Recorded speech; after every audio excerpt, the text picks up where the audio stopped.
Welcome to this episode of Why Pals Tales from Superyacht Laundry. I am very excited, probably overexcited about this podcast episode because I've got a podcaster. So it's really nice to have somebody who works in the same field. I've got the glamorous boat princess, Nicky Vaux. Is that right? I mean, I'm saying it right. You've got that right. Absolutely paranoia about it. She's a marina owner, entrepreneur, Venus Getaways. Take me, please. And then obviously the Boat Princess podcast. Is there anything you can't do? Welcome to the podcast. Thank you so much, Cherise. It's so nice to be here. I'm excited about it too.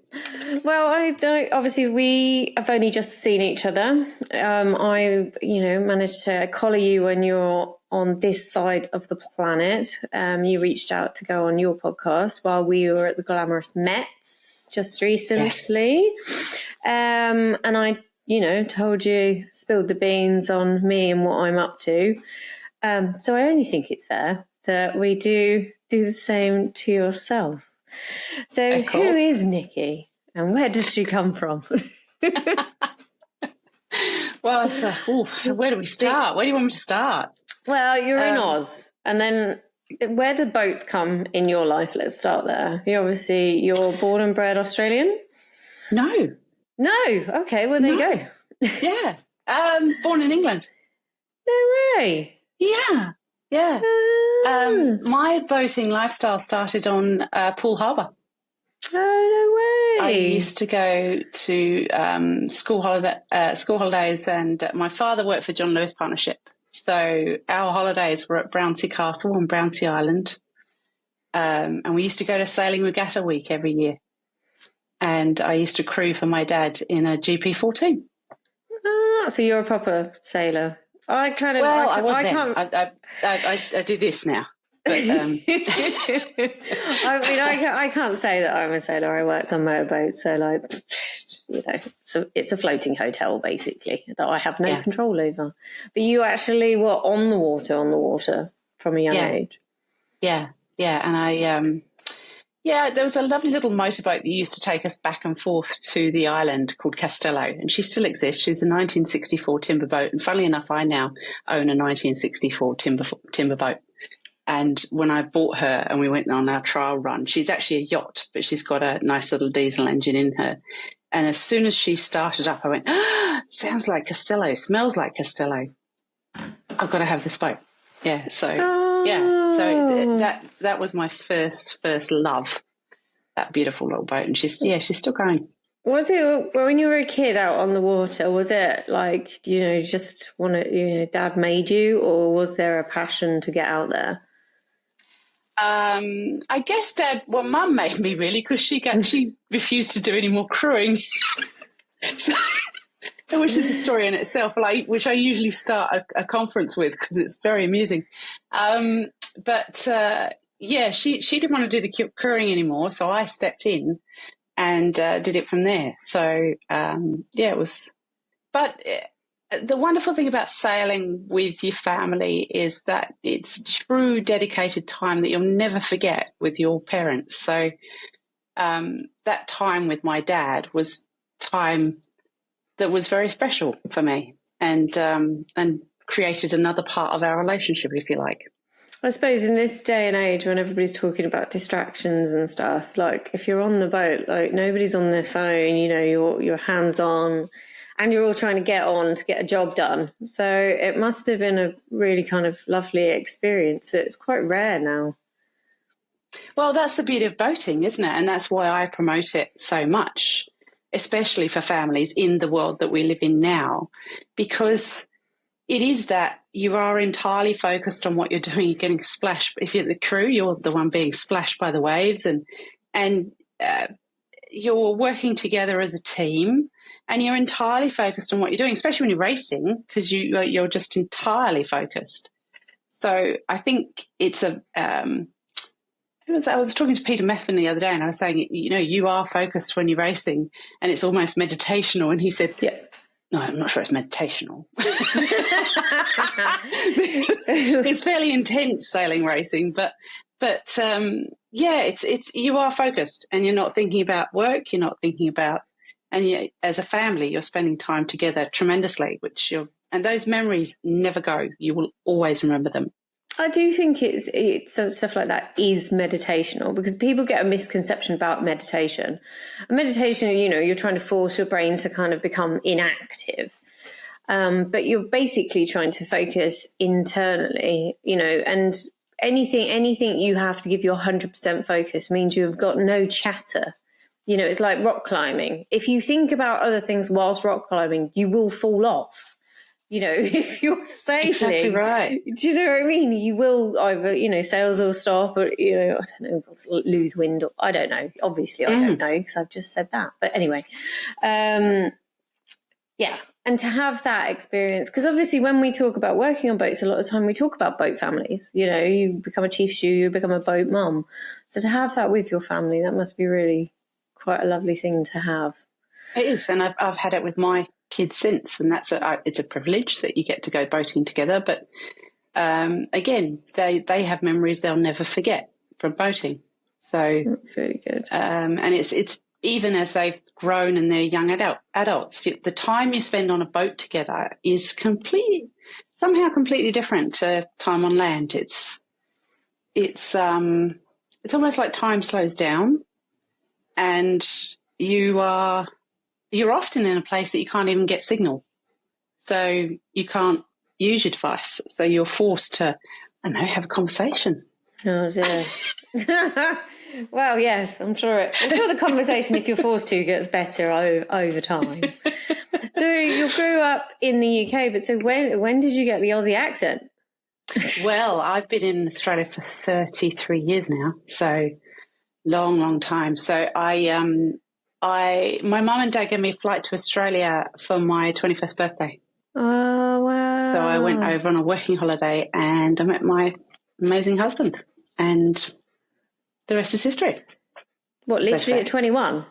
Was that like, what was he, why was he in a hostel?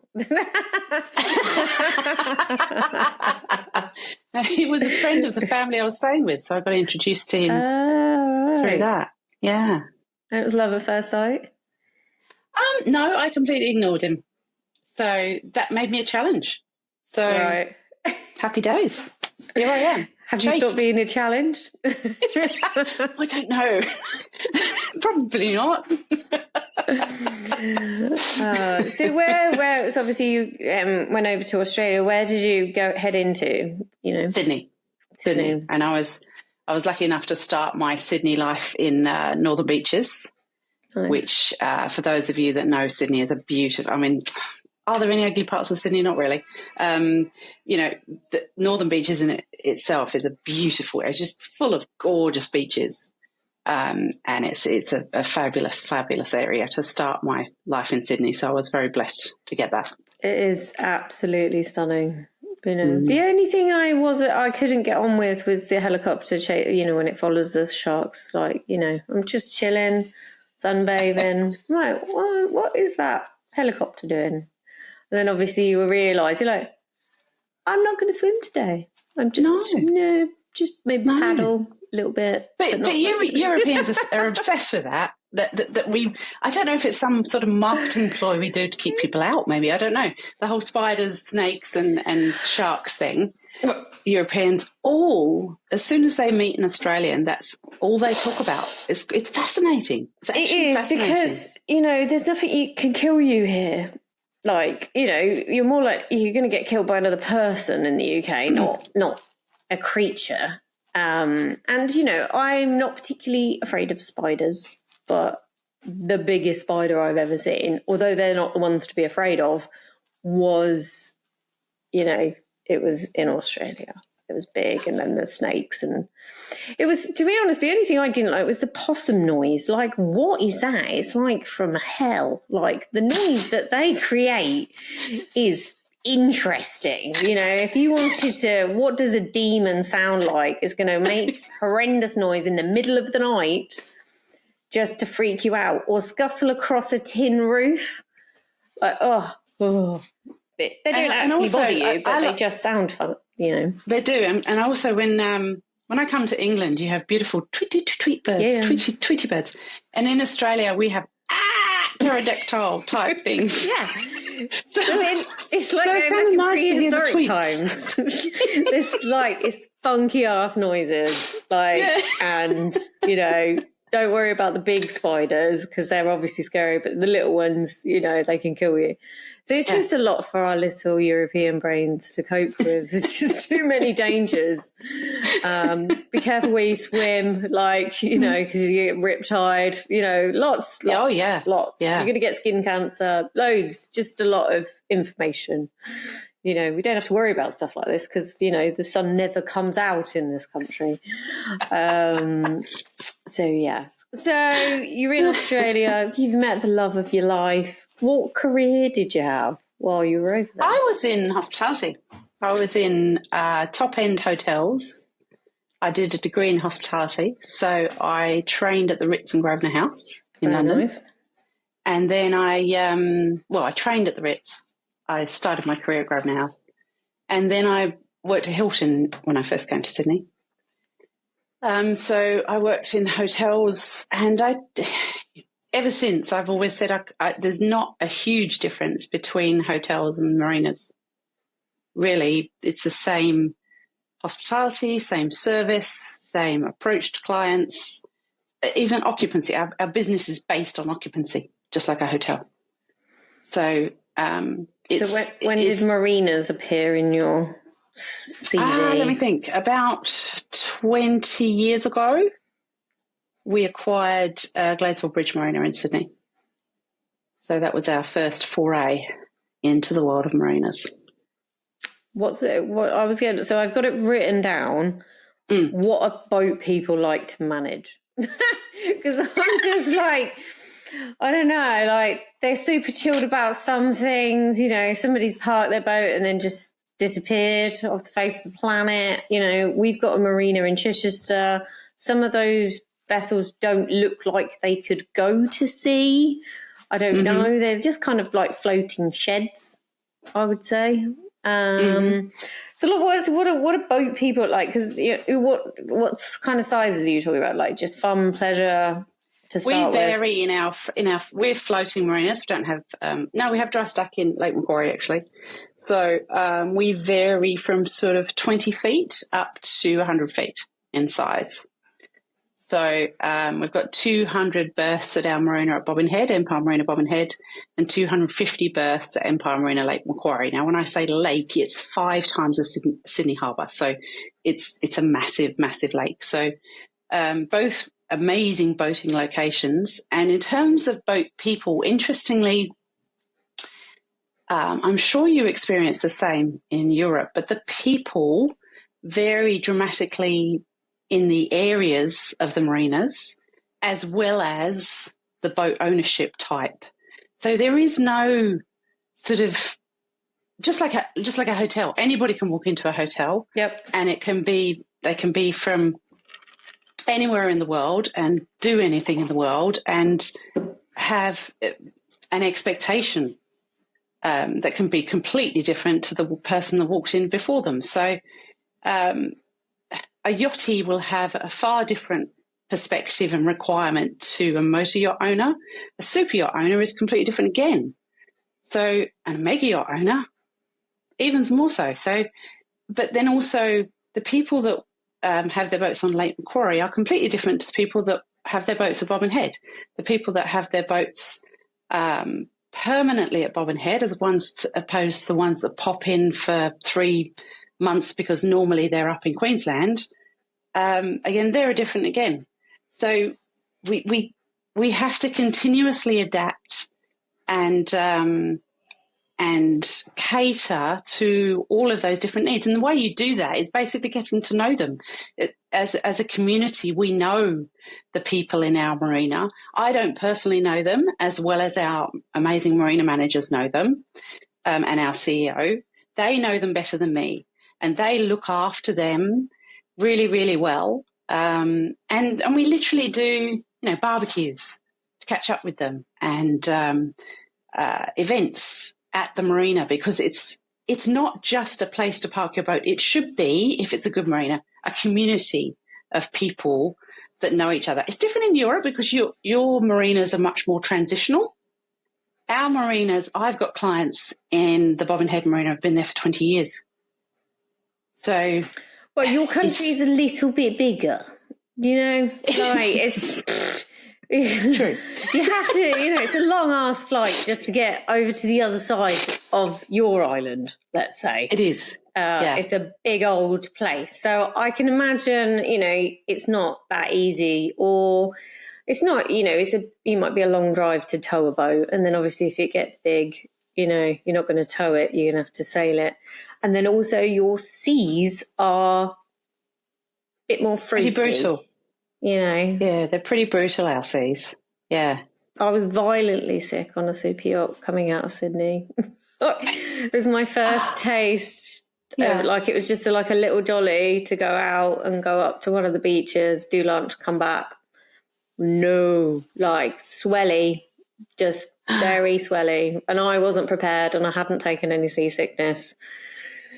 So yeah, it's a bit interesting, your coastline, I would say. It is, and that's why, you know, you've got to have a decent hull in our coastline. But you also pick it, like any boating, pick your day. If you pick a good day, weather, you can go from Sydney Harbour to our marina at Bobbin Head in like 2.5 hours, doing an average of sort of 18 knots, and it's a fantastic run. So it's a beautiful view. It's just down to the day. It's like, you know, that's stuff you would put, you know, take a photo, put a painting on your wall. Like, it's absolutely stunning all the way around there.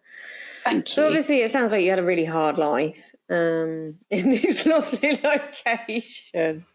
Yeah, it's been tough. Has the marina industry, you know, it seems like it's quite a stable industry in Australia, would you say? Or has it been peaks and troughs? Obviously we've had financial crises and things like that. Yeah. But, you know, and also you're a woman in the industry. Is there any difference with women in the marina industry? Do you get treated differently? Yes and no. And sometimes there's good parts to it and sometimes there's tougher parts to it. So as an example, I can go to my mechanic at my marina, who's one of my tenants, and I can ask him a question. He will absolutely explain everything that I need to know in that question very, very happily. And as a woman, I'm very happy to do that. I'm happy to ask that question. It's harder for men to say, I don't know this. Can you help me with it? It's harder for them to do that. So that's an advantage, I think, that women have in the industry, because the industry is quite tough on you if you don't know your stuff. So they will call you out on it, and they will almost embarrass you sometimes if you don't know the know your knowledge. So you do have to, I guess, immerse yourself and learn a lot. And I sold boats for 7 or 8 years. And that would help. That was a massive learning curve for me.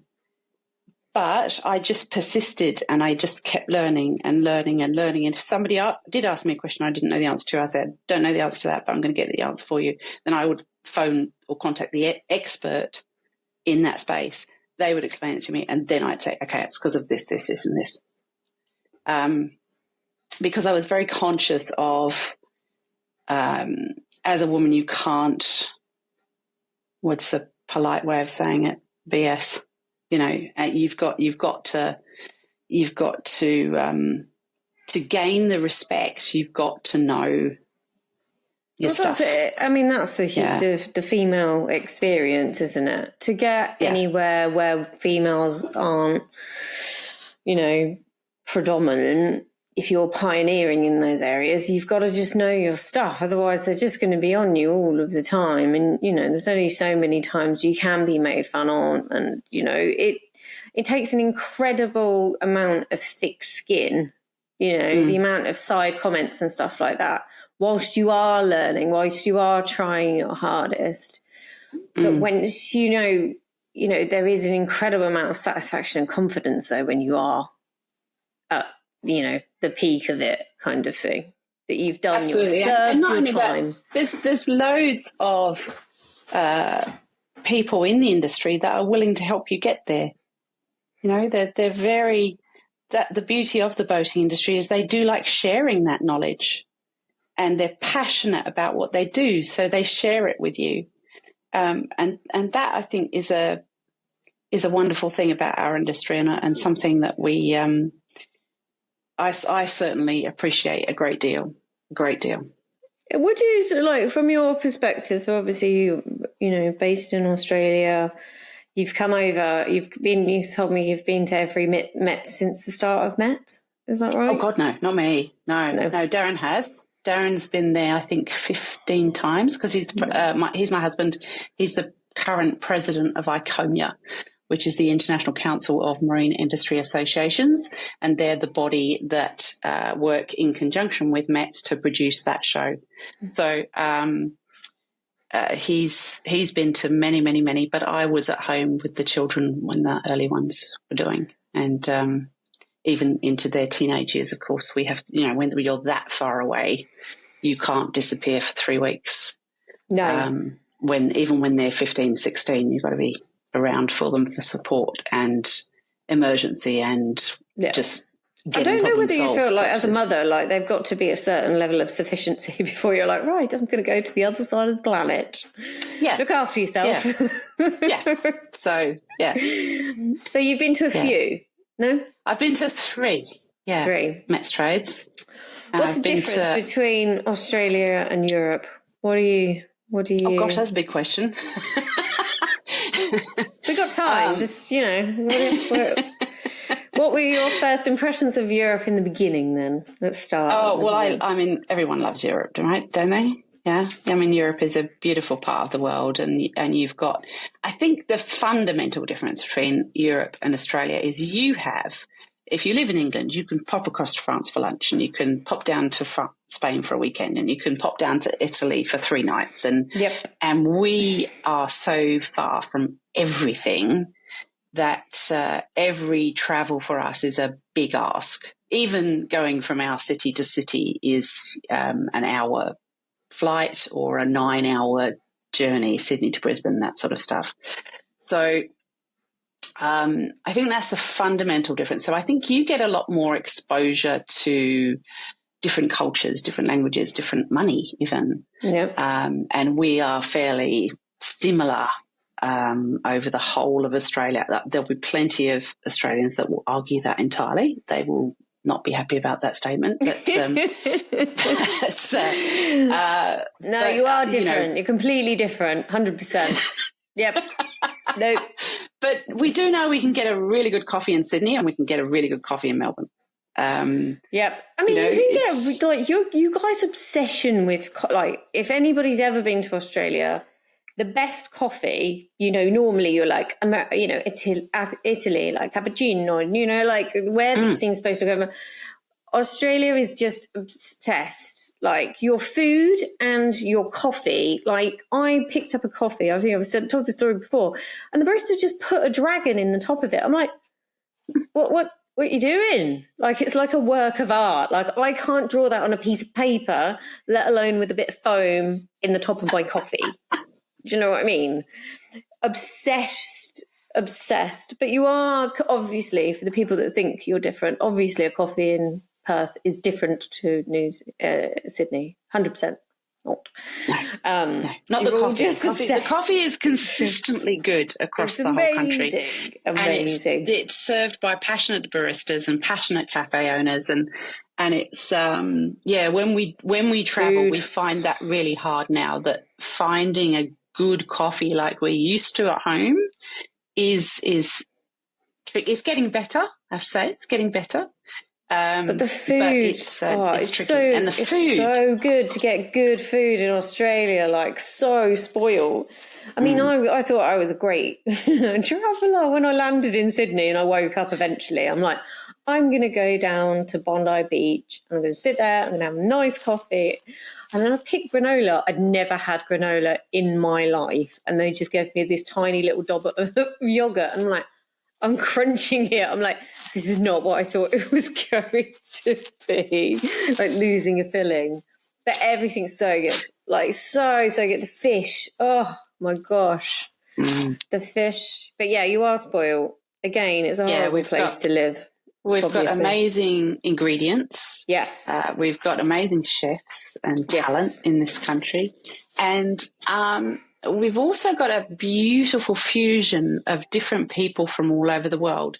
So our food, when I've been away from Australia for an extended period of time, I really, especially if I'm in UK, Europe, I really miss the influence of Asia on the food. So we have sushi instead of a sandwich, and we just love. I'm so hungry now. Like fusion mix of Asian food. Yeah, the Asian food in Australia is just out of this world. It really is.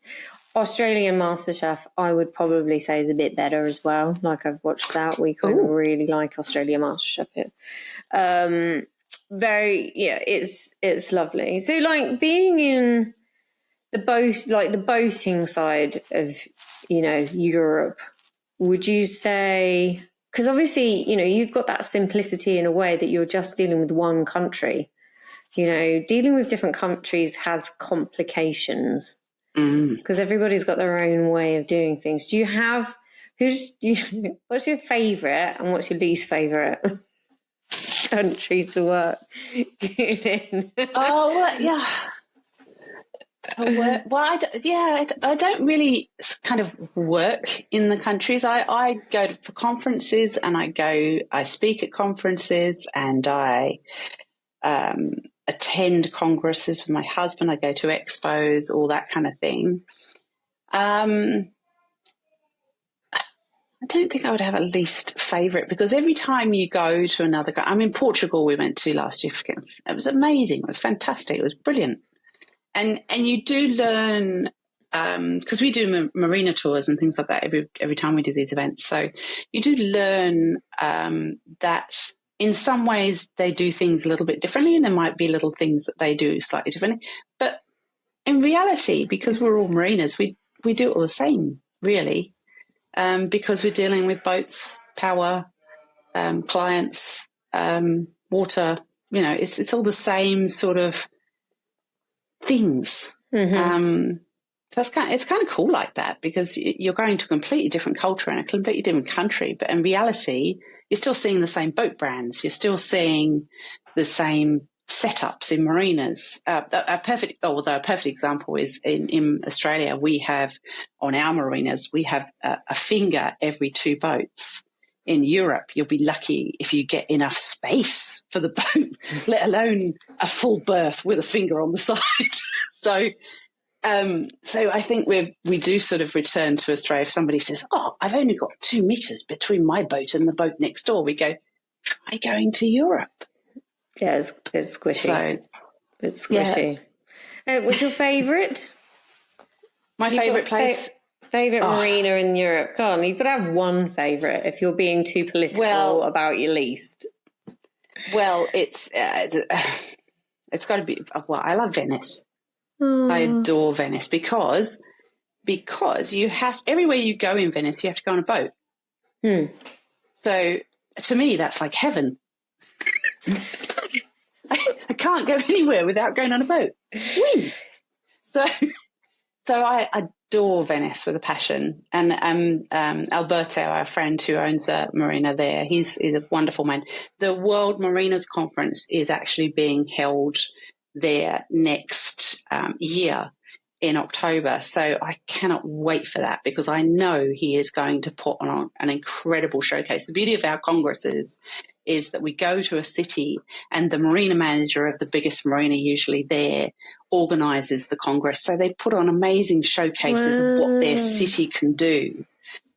So in Athens, we had this incredible dinner in a dome-centered room with opera being sung, and the view was up to the music. It was just, to die for stuff. And that is the beauty of the boating industry, is they never put boats in ugly places, right? So everywhere we go is beautiful. Yep. So the ICOMIA World Marinas Conference next October in Venice, I can't wait for, because I love that place. So you'll be back over next year, obviously. Yeah, I'll be back over twice next year. I've got Dubai in March, then I've got Congress in Palma de Mallorca in May. All right.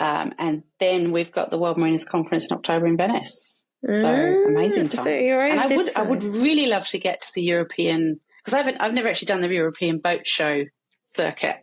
All right. So I'm really hoping to do Cannes and Southampton and Genoa and, all the European circuit next year. Oh, wow. Well, when you go to Southampton, give me a buzz.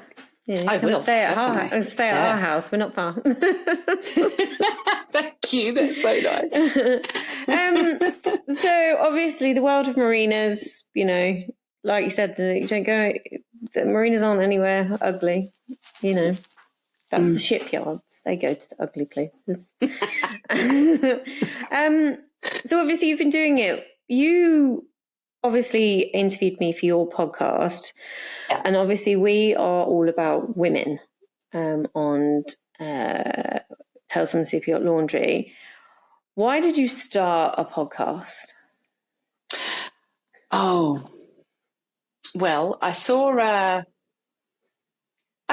gap in the market because 15 years ago, when I went to a marinas conference, there would be a group of 10 women and like 400 guys. And I didn't think it was because of the guys. And it's not because of the guys. I think it's purely a lack of awareness to schools and to females generally that the boating industry exists as something they can do. So I thought, okay, how can I, because I know so many people in this industry. I'm lucky enough to have friends all over the world in this industry. I thought, how can I show the world, if you like, that there are so many different roles within the boating industry that they could do, right from magazine editors to shipwrights to painters to marina managers to stews to there's so many different roles.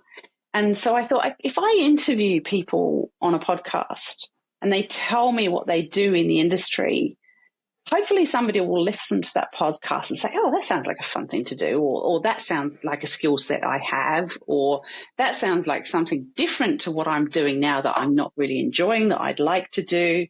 And I wanted to make them feel welcome and want them to come into our industry, because I personally think it's an amazing industry. I love it. And so I literally started interviewing. I do tend to focus on women in the industry, because obviously that's showing other women that women already exist in the industry.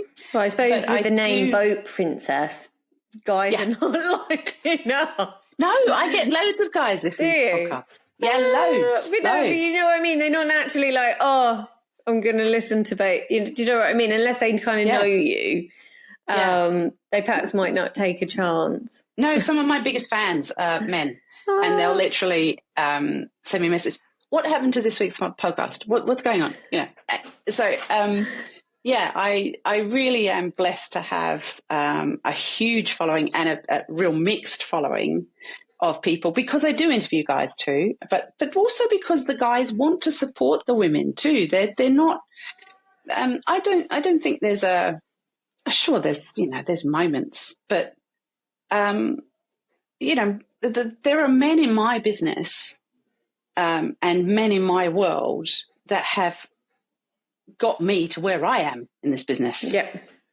So, I think that's something I really try and push. I'm not, I do get upset when women get angry and try and blame the men. Honestly, sometimes it's the women that try and knock down the women.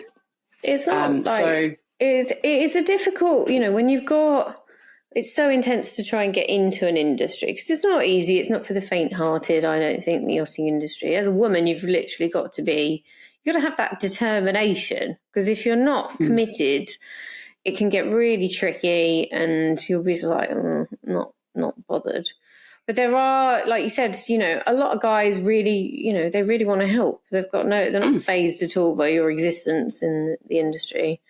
So what, in your podcast, what have you discovered when interviewing?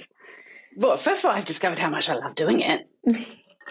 Oh my God. It's so easy. It is so good. I so enjoy doing it. And I've become a better listener because of it as well, which I love. But I have discovered so many people fall into the industry. So they didn't intentionally go into the industry. And incidentally, I think that's something we still lack. We don't have an easy pathway of this is how you get into this role in the boating industry. And I think that's something we're all working on to improve. But so many people have fallen into it and then loved it and then stayed in it all their lives. Also, the majority of people in it have, at some point of their childhood and their upbringing, been involved in boats. And that's something we actually need to, I guess, make people who haven't done that feel comfortable about coming into our industry, because a lot of them don't. A lot of them think weird words. It's very complex. We even say funny names that aren't spelt like they should be, like gunnel and, all those sorts of things. So that can be a bit daunting for them. So I think we need to, but the podcast has been so much fun. I've had so many brilliant conversations with incredible people working in our industry, but also incredible people who have, Lisa Blair, that sailed around Antarctica. Wow.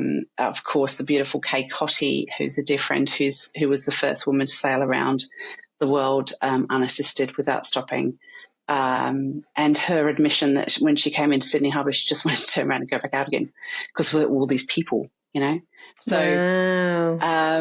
So I've had some brilliant conversations. It's been the best of fun, and I really, really enjoy doing it. And what's really fascinating is when the people you interview then hear from all of their friends from all over the world saying, "I heard you on this podcast," and they don't really understand how far we get, and we actually get a long, long way. So, and to many, many, many people. So that's a bit of a thrill.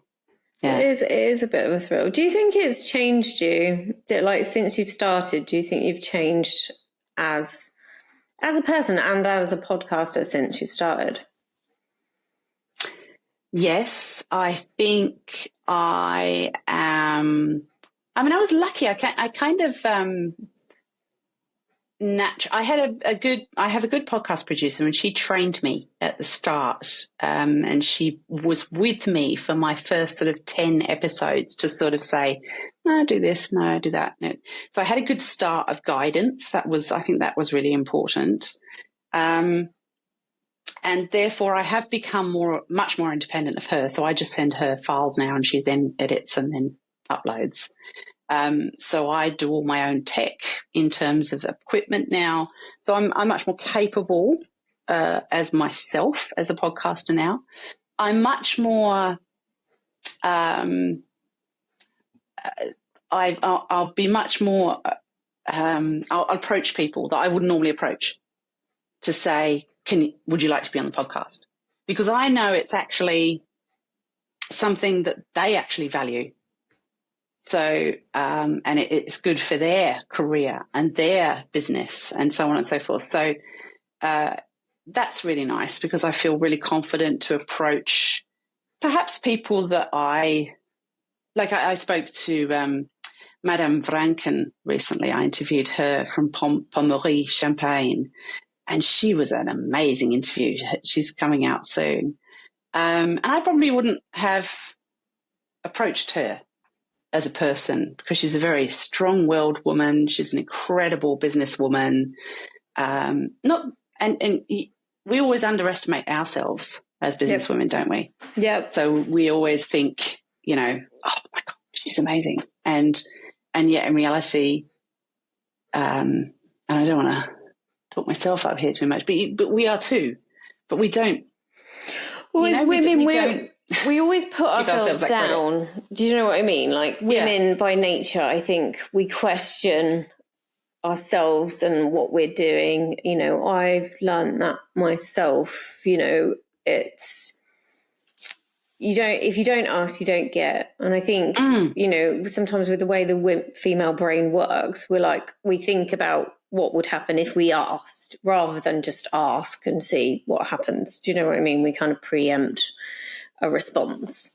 But it does, you do get more relaxed into it, I suppose. I'm quite, I've got quite a curious mind like yourself. So you just ask if something comes across your mind, you just ask rather than being robotic, I suppose, yes. And just, asking. I suppose I probably should take some proper training because I haven't had any. I just ask the questions that I'm interested in, basically. It's all about me. I've also got very good at nodding. Nodding. You notice when I did because I only ever do mine audio. Yeah. I only ever do them in person, and that's kind of two of my values that I stick to. And I did a podcast, this was a learning moment for me. I did a podcast on a boat once, which was on a Iliad catamaran with Mark, who is the owner of that company. And he wasn't looking at me when he was doing the interview. So apparently, according to Pip, my podcast producer, I said yes 400 times, and she had to take all those out. 400 times? So now I make sure I'm absolutely sitting opposite them, and I'm doing this all the time because people want to be acknowledged when they're talking. But if you keep going, yes, yes, that's really annoying to listen to. I had to learn. So I had to learn to not speak over people. I didn't even realise that I was doing it, if I'm really honest. That's something that's new, that's come into my life. But I didn't realise that I'd kind of cut in sometimes. So I apologise to everybody I've ever done that to in my life, because there's going to be loads for you. My family obviously love coming here for Christmas because I cut them off all the time because I know exactly what they're going to say. Do you, obviously, you've obviously been doing the podcast a while. Your observations for, the female experience in the yachting industry in all of these years now, what are the good things on the horizon that you're seeing? Oh, firstly, there's a lot more of us. Yep. A lot more of us recently, which is amazing and fantastic. I see that we have a brilliant skill set to bring to, especially marina management, incredibly so. And I think that's based on our problem-solving skills, our organisational skills, our relationships with people skills. If we have those, and also team management skills, of course. Now, the guys have that too, but I think as women we can work really well as teams with men, because I think as women and men we bring different items to the table, and I think that's a really important message, that this isn't about just having women in the industry, it's about working with men in the industry, because if we work together we've got a brilliant set of differences and skills and abilities that we can bring to the table in a different way. So the way in which I might deal with a conflict is completely different to which a man might deal with a conflict, and we might have a better version for the particular client. Some clients would be you have to do it tough to actually get them to understand. Whereas others, it might be a more gently carrot, to the client instead of would you say that instead of the stick. Yeah. Would you say we're the generation that's probably part of the generations where it was in the beginning you had to be a man in a man's world kind of vibe? I think we're now coming to terms with the fact that it's not beneficial. We're not men, so why would you want to?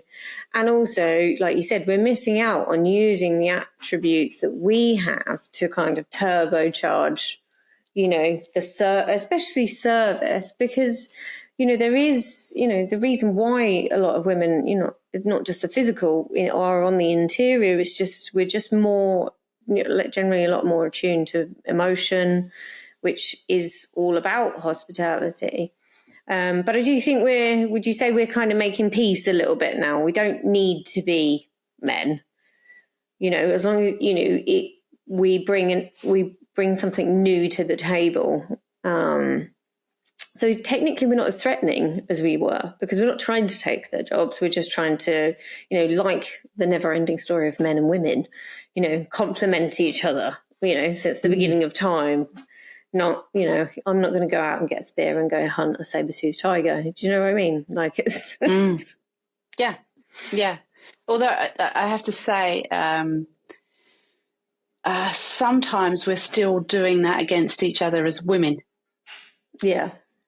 So we're threatened by other women sometimes, and we have to be careful that we're not affecting their careers because of that threat. And that comes down to some sort of Stone Age, protecting our children and our territory and all that sort of stuff, which is 2024. We've got to get out of that. So, but also I think it's, the younger generation are bringing a different language forward. They're bringing a different approach to things forward, and they're teaching us as an older generation that certain things that we tolerated and thought was the norm aren't okay. But they're also teaching us, that the language is changing, I think, which is a good thing, and which is less threatening. Yeah. I do think it's really important that we are strong, but we're not angry.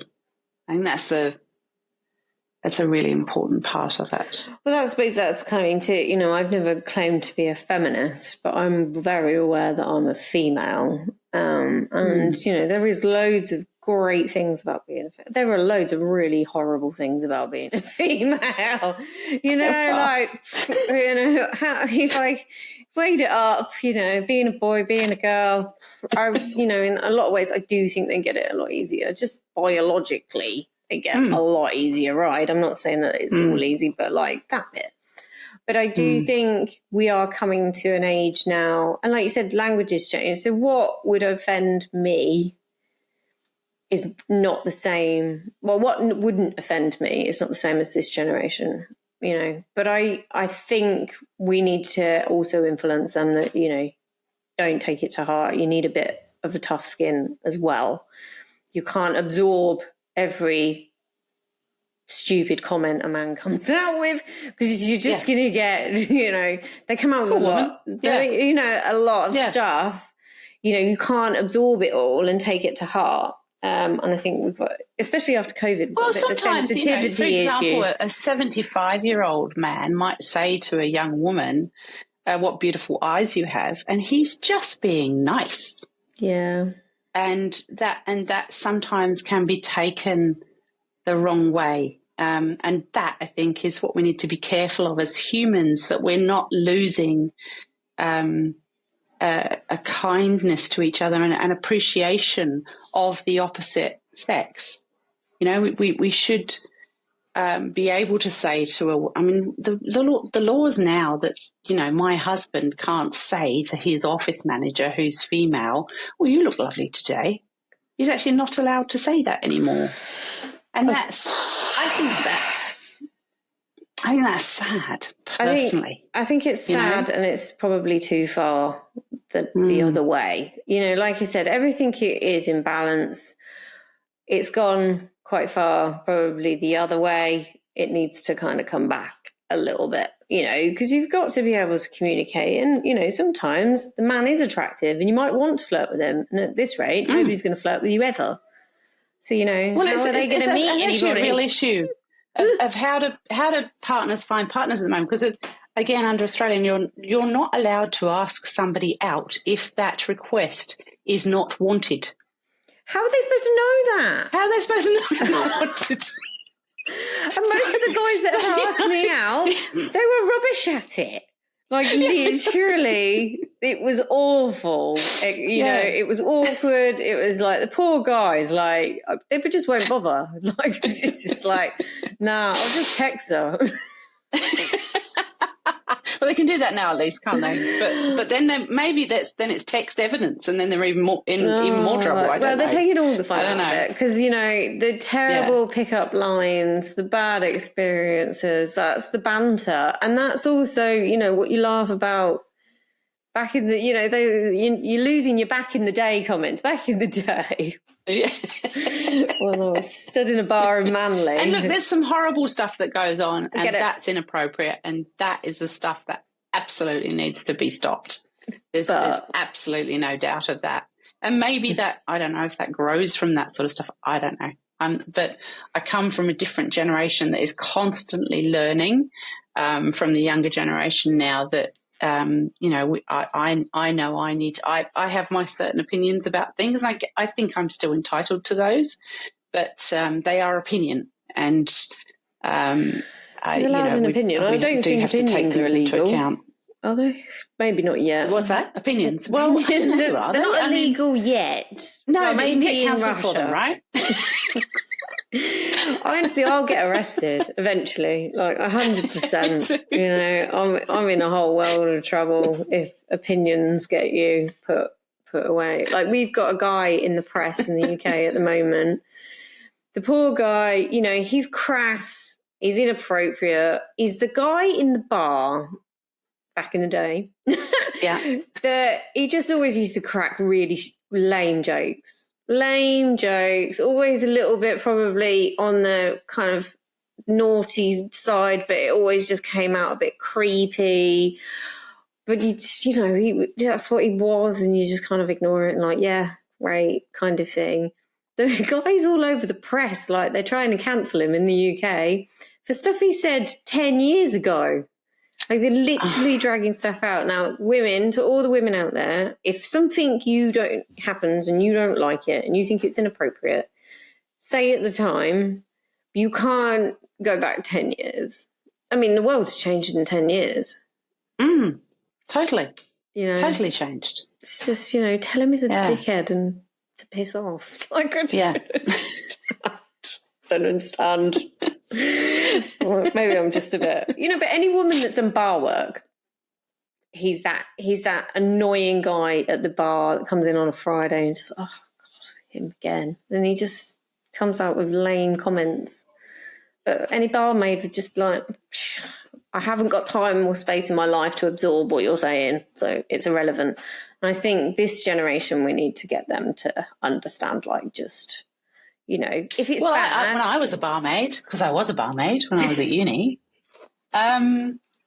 it was banter back, and you just gave them back as much as you received, right? And I guess you do have to have a certain level of confidence to be able to do that, and a certain level of wit, I guess, to respond. But like I said, I'd probably end up arrested because if people go back to the crass stuff that I probably me too. I'm in trouble. I'm in trouble. Yeah. I'm in trouble.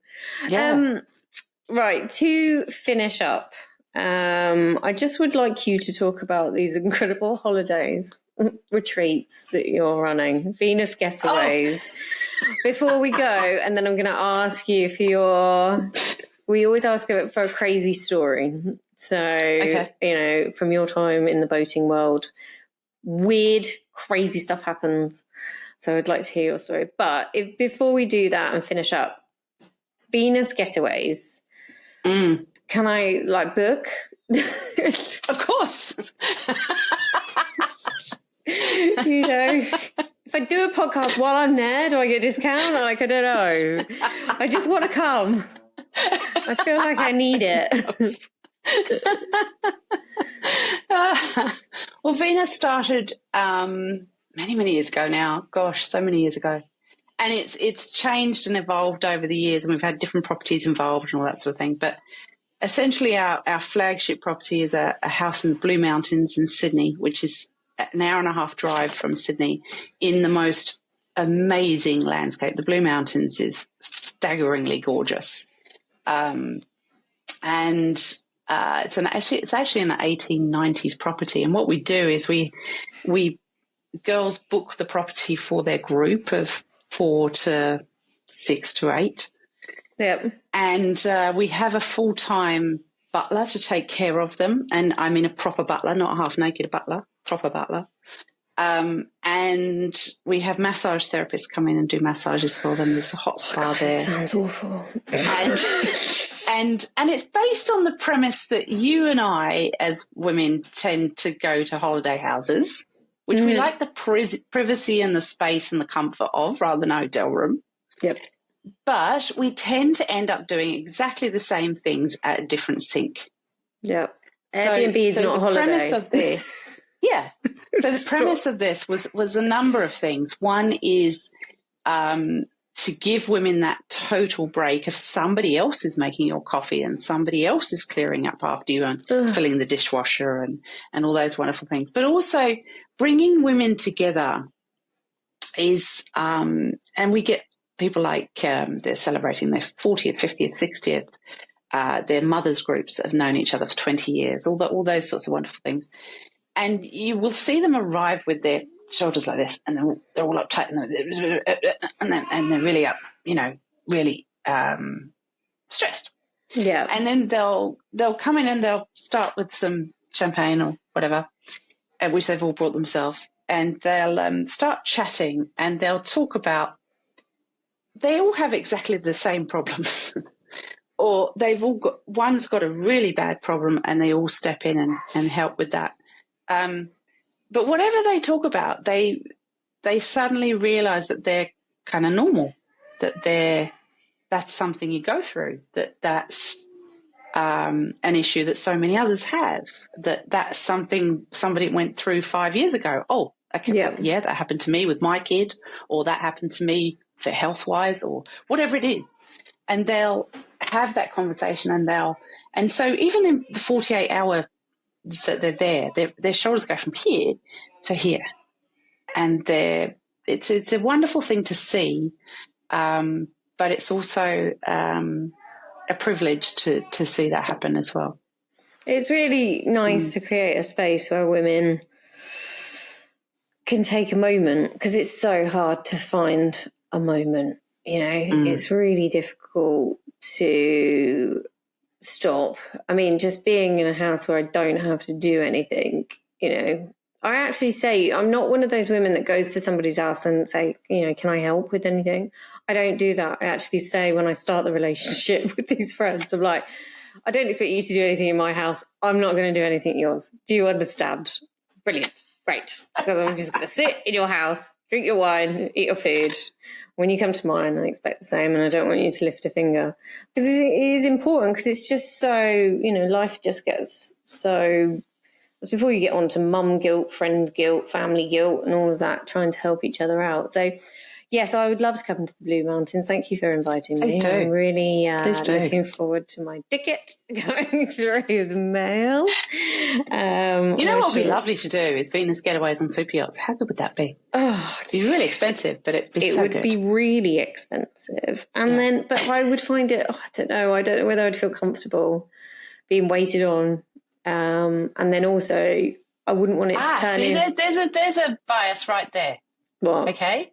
I wouldn't feel comfortable being waited on. So sometimes when women arrive at the house, we literally have to make them sit on their hands, and we say, now listen, the butler is here to take care of you.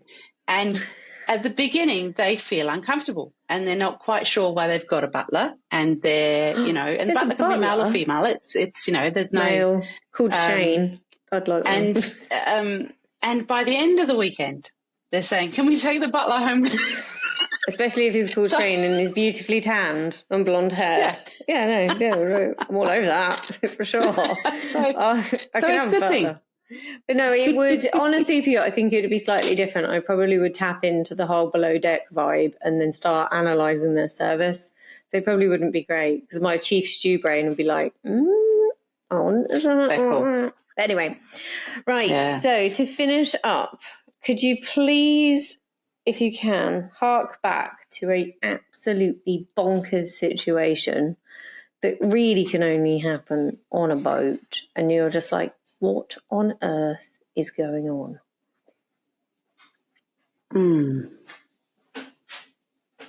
Okay, but there was one time when we were sitting in a very, it's called Refuge Bay. So because of the name of the bay, Refuge Bay is very protected and a beautiful spot to hang out in. And we were in our Princess. That's part of where the boat Princess comes from. So we're on our Princess, and my boys, who were about, I guess I would have been about 8 and 11 at the time, something like that, maybe a little bit younger. They had these little single kayaks that they would take over to the beach and then come back to us. And again, I think it's a lovely part of boating that the kids get to do things as kids, and you're not wrapping them in cotton wool. You go and you send them off to the beach on their kayaks, and you can see them. They're in the distance, and if you need to get the tender out and go and get them, you can, but they're having time to themselves independently. So they're over on the beach, and suddenly we look around and there's this big squall coming towards us, and we went, oh, my God, okay. So we're calling out to them, come back to the boat, come back to the boat, come back. And they started kayaking back, and as they got to the boat, the squall is really getting to us now. And but they made it, and they got back on the boat. And I'll never forget that moment as a mother, because you're, my children are, Yeah. But at the same time, it was a moment of triumph for them, and a moment of resilience for them, and a moment of working out, how can we do this quickly? How can we get to the boat quickly? And really powering through and doing their thing. So, yeah, it was a mad moment, but they were safe. And I mean, they had their jackets on and everything as well. And it is a bay at the end of the day. They're not going to go out to sea and all that sort of thing. But that was a bit of a mad moment, I guess. And it's a moment that you always remember. And another one was, I'm on the boat looking behind us. We've got the full wake of the Princess behind us. My son's on this is when he's older. It's like 14, maybe 16. He was on the jet ski behind us, and he went through the wake, but he disappeared completely on this massive jet ski. I went, oh my God. And then he appeared again, and he was all right. So it was like, but he just disappeared completely in the waves. Yeah. So yeah, I think it's always the moments with your kids that you remember the most, because I mean, if you're lucky enough to have children, which I have been lucky enough to do, they are your world, right? So they give the world a whole brand new perspective. That's for sure. But it's, I haven't got to those moments yet. Like, God forbid. Like, Esme's doing gymnastics because she keeps headbutting and falling over. So hopefully her balance will improve, so she'll stop falling over. Let alone out into the big wide world doing things. But I'm sure she'll be fine. Thank you so much for coming on my podcast. I've really enjoyed. I'd love to have you on again. We can do an update, maybe if you're at Metz next year. I will. Yeah, well, we can talk about my other bits we didn't even talk about. Like, we've got. I know you've got so many clubs, bits, and we could do a boat princess series. Yes.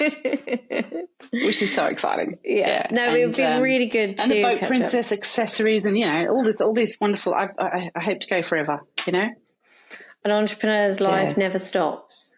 And the fashion shows we've done and all those fun things. We've done loads. So. So obviously I'll have you on again. We'll perhaps catch up with you.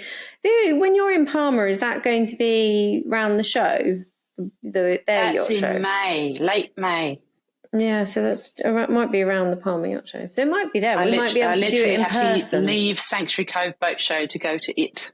We'll check out the dates. But thank you very much for coming on. I've really enjoyed your company. And ladies, if you're listening, or men who are listening to this podcast, and you've enjoyed this episode, we shall put Nicky's details below. If you're lucky enough, and when the ladies that are listening in Australia, you can go to the Blue Mountains. Just don't tell me that you're going, because I don't want to know, unless you're going to post Shane in his apron back for me.